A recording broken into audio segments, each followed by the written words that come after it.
at magpapatotoo sa ginawa ng Panginoon sa buhay namin. Talaga pong napakabuti ng Panginoon. Dahil sa oras nito, hindi ko po inaasahan talagang kami sama-sama at kumpleto pa rin paparito.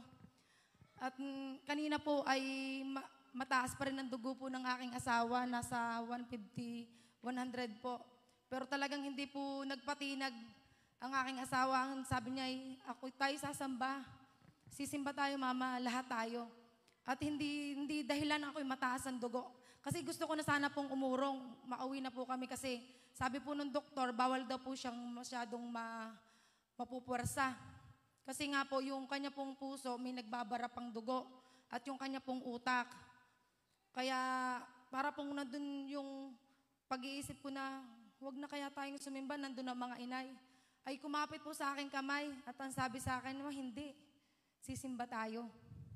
At ako'y pinagaling na ng Panginoon. At di, saka po kami sumamba sa tricycle pa rin eh. Hindi ko po inaasahan na talagang ang Diyos po ay napakabuti talaga sa aming buhay. Maraming pagkakataon na dapat susuko na.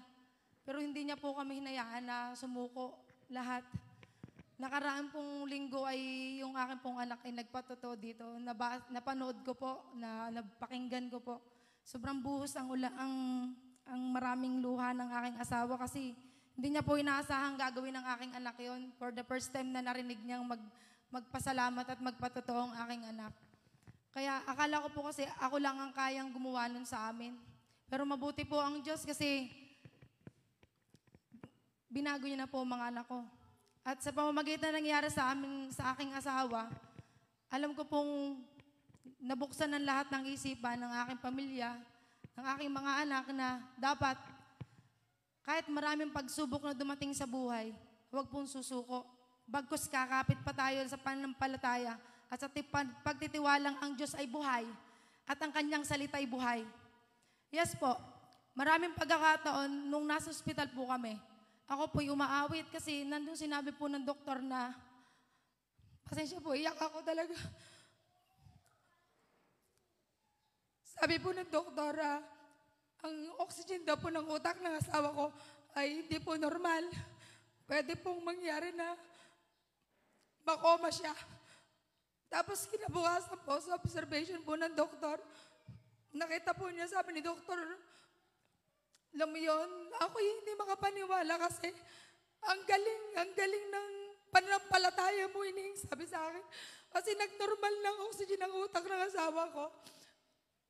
Tapos, sa dalawang pagkakataon na siya sinitiskan, wala pong nakitang pagputok ng ugat sa kanyang utak at puso. Sabi ko lang po sa kanya, ano man po, Lord, ang iyo pong maging plano sa buhay ng asawa ko. Yan po'y tatanggapin namin sapagkat ito po ang iyong gustong mangyari sa kanyang buhay. Nung oras pong kami naroroon na palagi po kaming umaawit mag-asawa, sa oras ng ating gabi na po, mga kasama po'y tulugan na. Kami pong mag-asawa, hindi po kami napapagod. Magdasal, umawit ng pasasalamat. Doon ko po nakita talaga yung pagtitiwala ng aking asawa dahil hindi ko po inaasang mas matapang pa siya sa akin. Kasi may pagkakataon na nanghihina na ako. Papasok ako ng CR. Iiyak ako doon, ayaw ko ipakita sa kanya kasi palagi sabi niya na kakayanin ko ito para sa mga anak natin. Ang masakit pa po kasi, Lunes po yun, humiling po si Justin sa amin na hatid mo naman po kami na pagpasok. Nung oras din masakit sa damdamin ko kasi Lunes po. Dapat nandun kami mag-asawa, alalay sa aming mga anak. Pero nakakatuwa po ang galing ng Panginoon kasi meron po akong magulang, may mga kapatid po akong umalalay sa amin. At ang po mga kapatid ay talagang kita ko po yung pagpupursige na mga kasama po namin. Si James, si Junel, si Ujing, ang mga kapatid ko na kita ko yung pagpupursige na makikita sa kanila yung dapat lakasan mo, Kuya Bay, ang katawan mo kasi kailangan ka ng mga anak mo.